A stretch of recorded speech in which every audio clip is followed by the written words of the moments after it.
oli peaaegu võetud sinu klassis selle etapi eel. Paulul oli teine koht, et mis oli ettevalmistus ja millise plaaniga tulid? Jah, tõsi, teine kuni 5. koht olid siis lahtised täna. tulime siin teistpanga peal välja, et anname maksimumi, mis teha annab. Tehniliselt tiim valmistas auto selleks ette ja ise vaimselt püüdsin olla tasemel. Et päev õnneks läks tõusvusjoones. Esimeses sõidus viimaselt kohalt 4. Teises sõidus olime teised ja 3. sõit olime esimesed juba. Et siis oli siuke hea emotsioon oli finaalil vastu minna. Finaal oli väga äge. Et oli näha, et on hooaja viimane etapp ja kõik mehed andsid viimast ennast enda rajal, et kõvasti oli adrenaliini ja asju juhtus ikka ühe sõidu jooksul väga palju. Et õnneks üle kivide kändude ja erinevate juhtumiste tulime võitjana talt välja. Hooaja kokkuvõttes pronksmedal. Jäid rahule või pole päris see? Ega ikkagi iga aasta oleme sihtinud seda poodiumi kõrgemat astet, et tegelikult enne tänast etappi sai arutatud ka, et kui esikoha karikat ei tule, siis ei ole väga vahet, mis koha karikas tuleb. Aga samas keegi just ütles ka, et meil on esi- ja teise koha karikaid on, 3. kohta pole, nii et siis nüüd on see 3. koht ka olemas. Lõpetuseks tänan siis suurt fännklubi, isa, kes alati toetavad ja peasponsor Stokkar aktsiaselts. Matsiks oli ju punktivahe soliidne, et oleks võinud ju selle meistritiitli ikkagi koju tuua. Aga valmistusime, vaatasime järgi, mis meie vead on matšil olnud ja tulime nagu täiesti õige refi valikuga välja ja esimesed poolfinaalid olingi niimoodi, et Brunol ei olnud meil siukest ülekaalu, tal ei olnud. Me olime täpselt tihedalt taga ja vaatasime, et nii ongi kõik, aga läks nagu läks, et üks mees tuli siin 3. kohta püüdma ja segas natuke kaarte ühes poolfinaalis ja tänu sellele jäi meil Brunoga seis täpselt tiiki. Aga Brunol oli rohkem võite hooaja võttes, et siis sai tema meistritiitli. Aga hooaja kokkuvõttes, hõbemedal, oled siis nagu pettunud või pigem okei? Otse loomulikult ma ütlen, et ma olen pettunud. Ma tulin ju täna võidu järgi, ilmselgelt sellepärast ma sõidangi, et ma tahan võita. Aga Bruno ees ka müts maha, et jätkuvalt matšil on ju nii tugev. Ja tänan kõiki sõpru ja pere ja tuttavaid, kes mind toetavad ja ega ma järgmine hooaeg ei jäta sellele Brunole seda võite nii kergelt saada. Praegu ega näha on, et eks me 8 praegu veel jagame, vast tuleb mõni juurde veel kiire mees ja sõidame edasi. Tänane päev läks ülimalt korda. Esimene eelsõit olin esimene teisest reast. Teine eelsõit kahjuks jäin 3. kuna stardis pagi ees, kes mul oli, jäi seisma, pidin tagurdama ja et tast mööda saada. 3. eelsõit jälle esimene. Finaalis läks ka väga hästi, sain kohe Jokkeris ära käia esimese ringi ajal ja rahulikult oma sõitu sõita.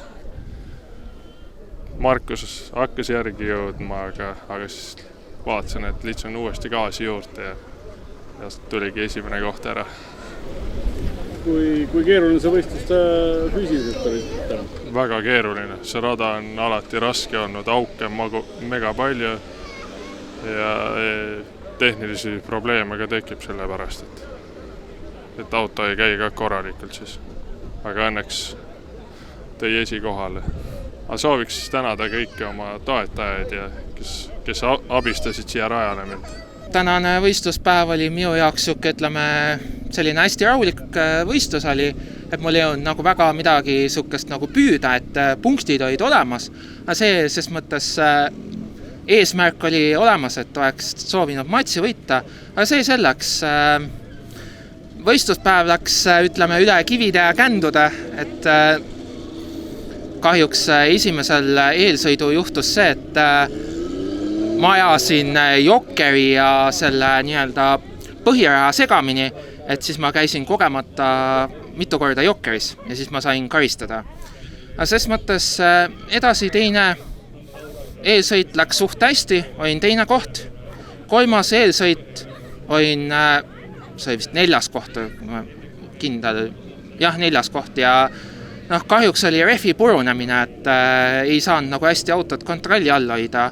Ja siin nagu näha, et rooliratas ka läks puruks, et mis jõud meil käivad siin veokameestel, et siin nalja ei ole, et roolirattad isegi lähevad kõveraks puruks, aga see selleks, et õnneks oli asendusrool olemas finaaliks, aga finaaliks oli suurem mure see, et generaator lõpetas töö ära ja mul ei olnud ju aega ega remontida midagi, ei olnud ka asendusgeneraatorit.